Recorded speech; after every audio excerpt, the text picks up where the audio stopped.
Hello, líderes! É a Lisa aqui de novo para conversar contigo sobre liderança. Hoje é um podcast de provocação. Quero te provocar a pensar e analisar a respeito do teu papel como líder. Já parou para pensar como que a equipe te enxerga e como tu enxerga a equipe? Já parou para pensar que muitas pessoas percebem o líder de maneiras diferentes? Tem pessoas que percebem o líder como o chefão, a pessoa que automaticamente já se tem um receio, já se tem medo. Outros enxergam o líder como um grande professor, uma pessoa para ser inspirada. Outros enxergam o seu líder, inclusive, como uma figura maternal ou paternal. Tudo depende do conjunto de crenças, referências e das dinâmicas que acontece entre líder e equipe. E é sobre isso que eu quero te provocar para pensar hoje, que o líder não faz parte da família.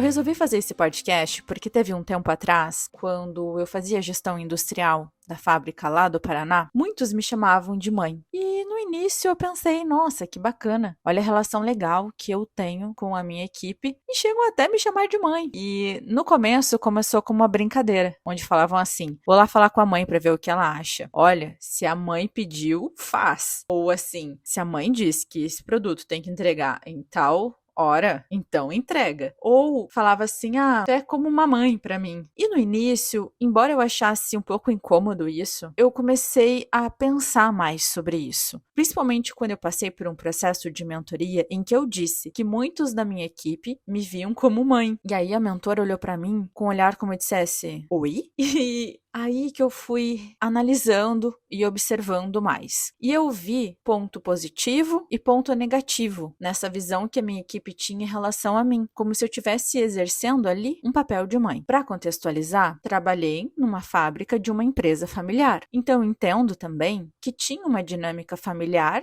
já desde a direção da empresa, a presidência da empresa. E aí eu pensei, não, preciso avaliar e entender e destrinchar esse assunto, porque eu quero evoluir como líder. Foi aí que eu comecei a refletir mais sobre isso. E sabe que existem várias razões pelas quais um profissional pode ver um líder como parte da família. Embora não haja laços biológicos envolvidos, essa perspectiva pode ser desenvolvida devido a certas dinâmicas e interações do ambiente de trabalho. E eu quero te colocar motivos que talvez fizeram com que a equipe me visse como mãe. Antes disso, também quero contextualizar que a minha forma de liderar foi muito inspirada na minha própria mãe. A minha mãe, que hoje tá de aniversário no dia que eu tô gravando o podcast, 26 de agosto, já quero mandar um beijão pra ela sempre foi muito acolhedora, protetora, amiga, carinhosa, sempre procurou ensinar, estar muito próxima, nos acompanhar passo a passo. Então, de certa forma, na minha liderança, tinha muitos traços de referências da criação que a minha mãe me deu. Eu sempre admirei a forma como ela conduzia projetos sociais, como ela conversava e estabelecia suas relações, seja de trabalho ou seja também no trabalho voluntário dela. E eu admirava tanto isso que eu levei isso para minha liderança sem perceber, de forma inconsciente. E é aí que eu trago o ponto positivo. Eu entendo que eu consegui estabelecer uma confiança e um apoio ao ponto de ter esse laço emocional. Porque líderes que demonstram preocupação genuína pelo bem-estar dos seus liderados e estão dispostos a apoiá-lo em suas jornadas profissionais podem sim ser vistos como os membros da família. Porque afinal, como que tu vai separar isso 100%? É uma figura que muitas vezes, dependendo de como ela te trata, pode sim ter um laço emocional. A confiança mútua e o apoio constante podem criar um senso de conexão semelhante ao que se experimenta em relações familiares. E eu acredito que isso aconteceu com alguns integrantes da minha equipe, que são aqueles que me chamavam de mãe. Eu também tinha uma comunicação muito aberta, e líderes que promovem uma comunicação aberta e transparente podem construir um ambiente de trabalho em que os liderados se sintam à vontade para compartilhar suas ideias. Eu sempre gostei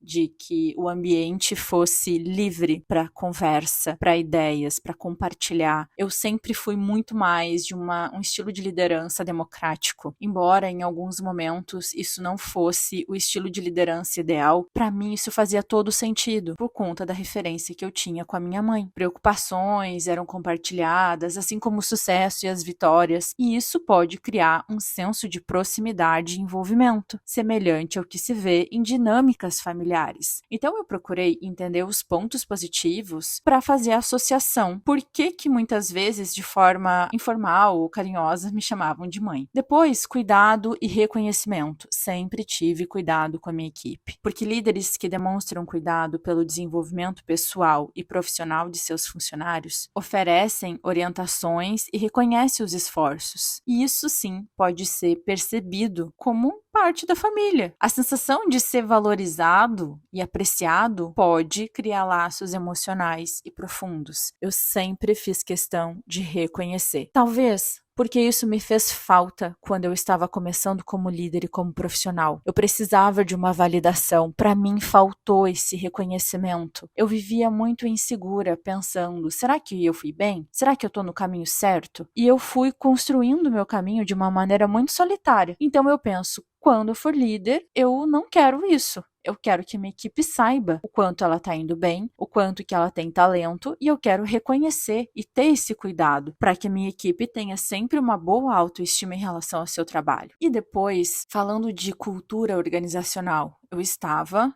em um ambiente de uma empresa familiar. E quando um líder, ele também trabalha ativamente para criar uma cultura organizacional baseada na colaboração, que era a minha ideia. Lembra sobre o episódio do líder hands-on? Eu queria sempre colocar a mão na massa porque eu me sentia útil e colaborando com a equipe. E isso favoreceu também para que existisse um respeito mútuo, porque eles me viam como parte ali do trabalho e não como uma gerente que estava na sala apenas mandando, comandando e controlando o trabalho. E assim, os liderados podem começar a ver o líder como figura que une todos, como realmente um membro da família. E eu lembro que eles tinham um lema: juntos somos mais fortes, porque aqui eu fico mais tempo trabalhando do que com a minha família, então aqui é minha segunda família. Eles repetiam muito isso. E eu meio que entrei naquela cultura, sabe? Porque era muito forte deles falarem a respeito disso, olhando o trabalho realmente como uma segunda casa. E como eu tinha inexperiência nessa questão de cultura e o papel do líder, porque realmente era uma experiência extremamente nova para mim, liderar uma equipe de mais de 300 pessoas. Eu fui apenas no flow, sem olhar de forma mais crítica para aquela percepção da minha equipe em relação a mim. Além disso, quando eu fui gerente lá, foram tantos processos de reestruturação, foram tantos processos de crises e de superar desafios, e eu procurei ficar do lado da minha equipe, porque eu sentia a necessidade de apoio, eu sentia a necessidade de cada vez mais estar conectado com eles por conta da dificuldade dos desafios. Então, ao ficar do lado deles em momentos de crise e a gente superando o desafio juntos, eu acredito que se criou um sentimento de união, de unidade, sabe? Isso pode sim fazer com que a equipe veja o líder como alguém que está sempre presente, assim como um membro da família está em tempos difíceis. Então, eu procurei ver isso. Além do fato de eu ter ficado bastante tempo com a mesma equipe. Então, a longevidade nas relações de trabalho, eu acho que isso também favorece. À medida que os profissionais passam mais tempo trabalhando com o líder ao longo dos anos, pode sim desenvolver um senso de ligação semelhante ao das relações familiares. A familiaridade e a convivência podem criar uma sensação de proximidade. Imagina, na fábrica de Porto Alegre, tem liderados que faz mais de 10 anos que a gente trabalha junto. E eu já ouvi de um deles que eu sou como se fosse uma mãe para ele. No passado, isso não me assustava, depois começou a me assustar, e hoje eu já consigo entender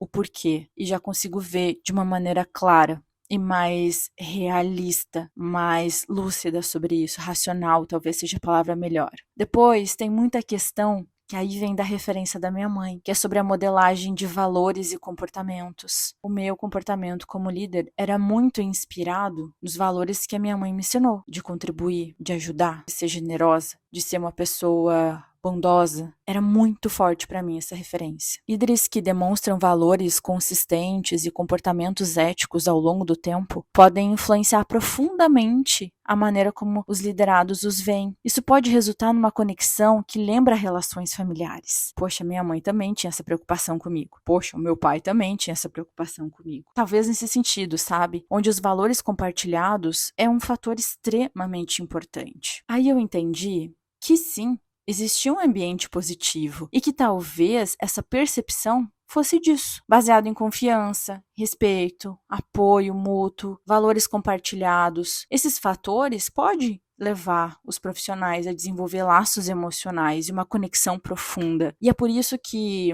eu falo muito de conexão, porque eu entendo a importância dela. A conexão com a equipe, ela é extremamente poderosa se a gente quiser ter resultados e uma equipe engajada, que é o que é muito semelhante nas relações familiares. Mas eu digo, é semelhante, não é relações familiares. Mas eu também quero abordar o outro lado da moeda, que é esse lado que eu quero te provocar a pensar. Além dos aspectos positivos que eu já citei, eu penso que o lado negativo é que pode haver sim uma falta de profissionalismo. Ver um líder como parte da família pode levar uma mistura inadequada entre as esferas pessoal e profissional. E eu vi isso um pouco na prática em relação a criar expectativas. Eu acredito que se a gente não equilibrar essa percepção e não ter clareza do papel do líder e dessa troca que há entre líder e equipe, com definição bem clara dos papéis, daqui a pouco as expectativas da equipe acaba ficando na dimensão de uma família. Poxa, meu líder é como parte da minha família, ele precisa me dar uma promoção. Meu líder,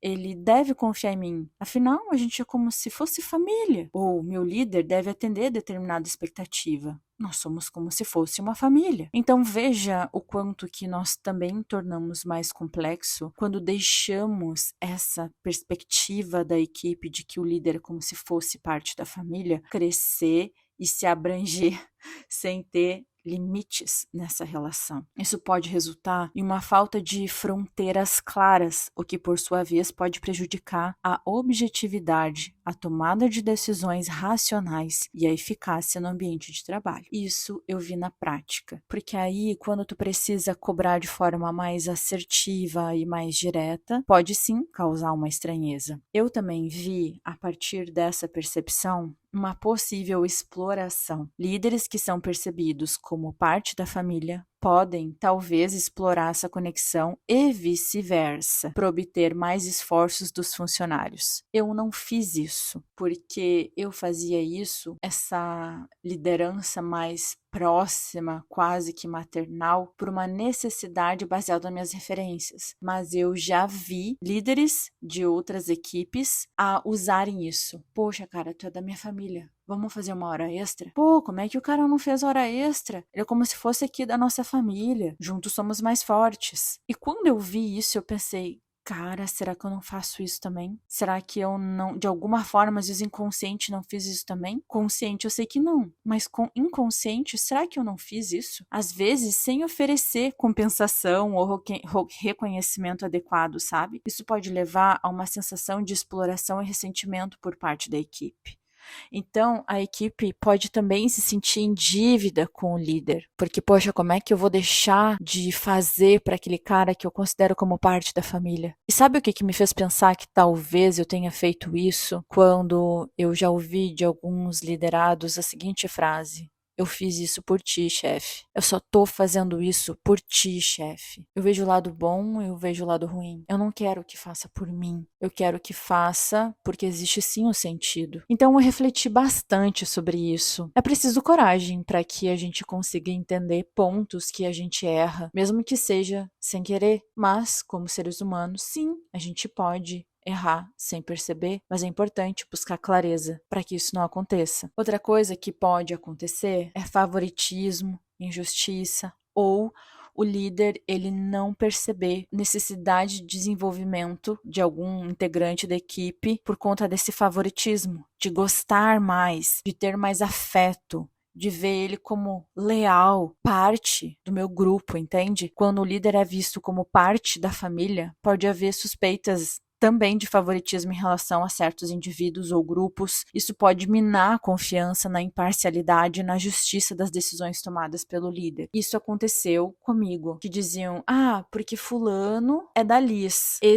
Ela nunca vai falar dele, ou nunca vai apontar algum erro dele, porque eles já trabalham há tantos anos. E quando eu fiquei sabendo disso, eu pensei, nossa, pode ser que sim. Pode ser que a minha relação com esse liderado há tantos anos tenham criado um vínculo e uma conexão profunda ao ponto de daqui a pouco eu não conseguir perceber pontos de melhoria, de eu não conseguir estabelecer determinados limites. Isso eu falei no episódio onde eu falo amigos, liderança à parte. É bem parecido. Enquanto que é importante a gente ter esse distanciamento, muitas vezes, para conseguir enxergar os nossos liderados sem viés da afinidade. Isso é muito importante. Exige um esforço muito grande para olhar de forma racional e imparcial, de forma neutra. Eu vejo também uma questão em relação a feedback. Se a equipe começa a enxergar o líder como membro da família, pode sim ter barreiras para ter conversas mais honestas e ter conversas difíceis, dar feedback negativo ou até mesmo construtivo, porque pode prejudicar o desenvolvimento pessoal e profissional, tanto do líder quanto da equipe. E o feedback, muitas vezes, ele vai ser difícil e ele vai trazer sempre um risco às relações. Então imagina se o papel do líder e da equipe não tem uma clareza necessária para que consigam entender que é um momento racionalmente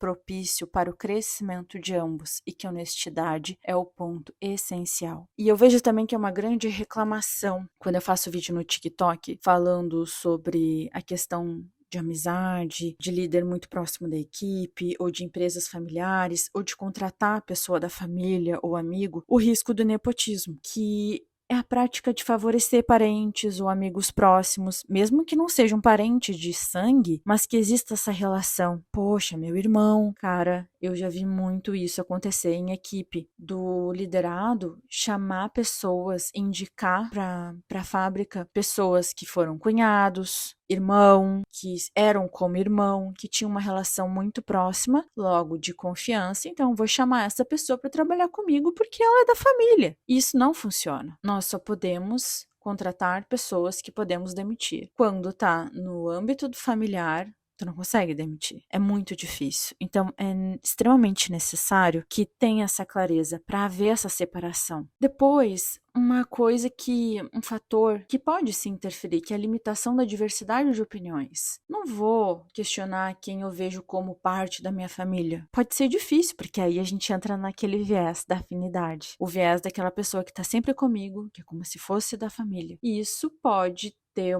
resultar em conformidade excessiva e falta também de inovação, de criatividade, de pensar realmente fora da caixa. A mesma coisa quando as pessoas da equipe se dão muito bem e são muito amigas e nunca discordam de nada. Líder, fique bem atento. Se a tua equipe não discute, não tem discussões acaloradas e não divergem, opa, algum sinal há. Depois, dificuldade na gestão de desempenho. Como tu vai fazer a gestão de desempenho com pessoas que são como se fossem da família? Líderes que têm uma conexão próxima com seus funcionários podem ter dificuldades em gerenciar o desempenho de maneira objetiva, assertiva. Lembra das conversas difíceis, os feedbacks negativos? Isso pode muito bem levar a problemas de produtividade e desenvolvimento também da equipe. Eu poderia enumerar mais uma série de coisas, mas tem outra coisa que fez muita diferença na minha análise. E tudo isso norteia também a minha metodologia na liderança. Quando o líder, ele passa a criar essa percepção na equipe de que ele é parte da família, com essa conexão profunda, e o papel do líder e da equipe não tem claro, e não tem essas fronteiras bem claras, eu vou fazer uma relação agora, tá? De duas aves, da águia e da galinha.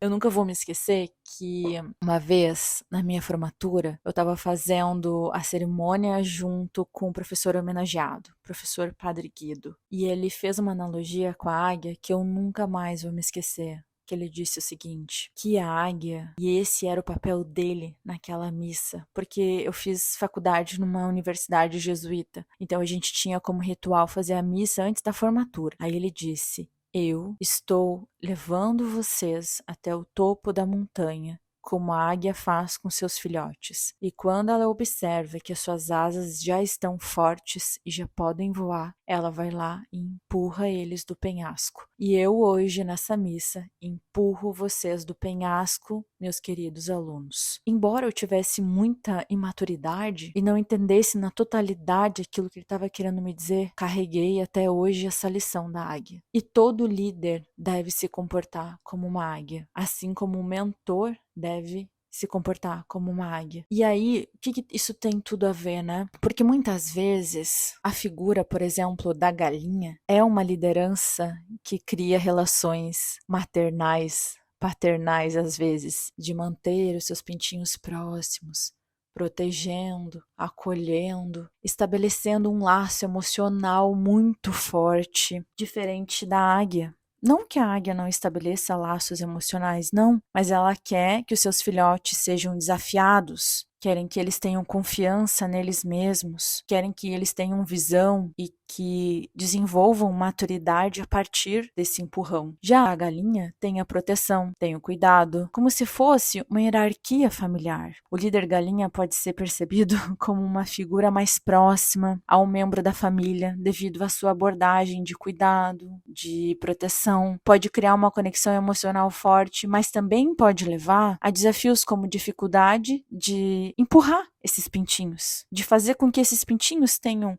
decisões que vivam a sua vida, sabe? E se um pintinho procura sair de perto da galinha, ela já corre e busca um pintinho de novo, diferente da águia. E essa mentoria em grupo que eu tô criando, e se tu tiver interesse, o link para as inscrições estão no link da minha bio, lá no meu Instagram e também no TikTok. E o nome da Masterclass para apresentar a mentoria é O Salto, porque essa lição do professor e essa lição que eu aprendi na minha experiência lá do Paraná sobre essa questão de liderar como uma águia faz com seus filhotes, me despertou a verdadeira essência de um líder, que é desenvolver maturidade na sua equipe a partir do seu papel, que é de direcionar, de desenvolver, de formar pessoas, mobilizar pessoas para que elas evoluam a partir da tua liderança. A tua liderança é para que as pessoas tenham autonomia, para que consigam pensar de forma crítica e consigam ter resultados. E também na minha liderança, né, eu aprendi que eu devo conduzir a minha equipe, assim como os meus mentorados, até o topo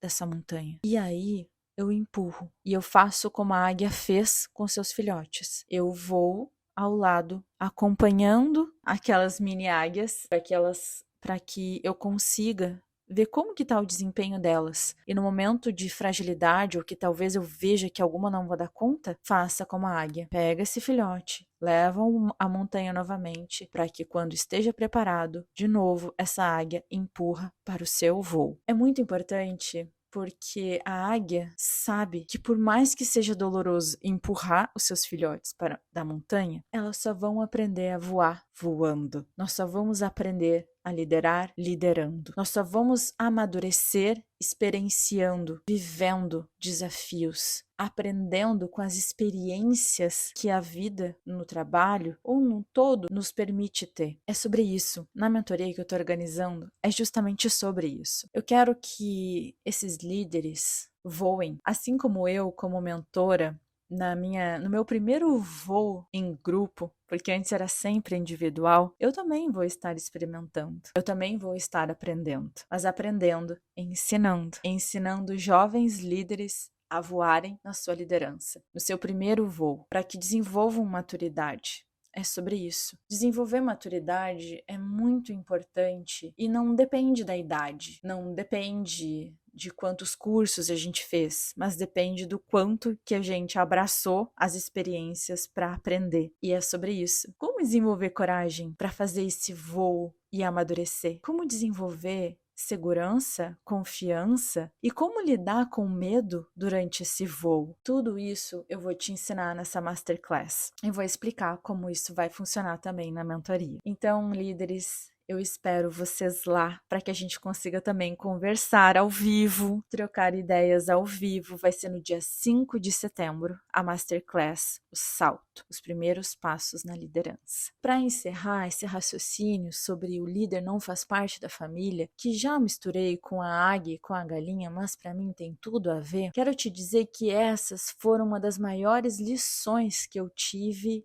quando liderei uma equipe de mais de 300 pessoas. Foi muito importante. Eu consegui ter essa clareza de como eu conduzia a minha equipe, porque depois que eu entendi, ficou mais fácil estabelecer limites, ficou mais fácil de dizer não, ficou mais fácil de perceber pontos que minha equipe precisava melhorar. Eu passei menos a mão na cabeça de determinadas pessoas, que eu tinha um vínculo emocional maior. Eu consegui realmente estabelecer os limites com todos eles, dependendo da necessidade de cada um. Eu consegui entender realmente o papel de um líder e que quando eu estivesse estabelecendo o limite, dizendo não e às vezes tendo uma conversa difícil, mas honesta, com o intuito de que essa pessoa cresça e se desenvolva, eu não estava fazendo mal. Mesmo que muitas vezes isso causasse desconforto e sentimentos ruins, a minha intenção era direcionar e desenvolver. Porque lembre-se, o voo dá medo, o voo causa desconforto, mas ele é necessário para que a gente amadureça. E o líder, tendo esse papel muito bem claro a respeito de todos os desafios desse voo, ele tem esse foco.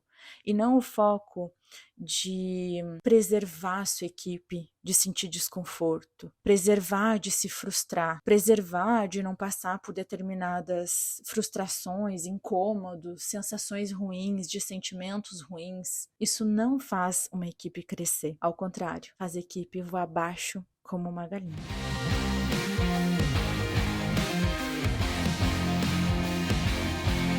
Te agradeço a tua atenção por aqui e nos vemos lá na Masterclass no dia 5 de setembro. Até lá, um grande beijo.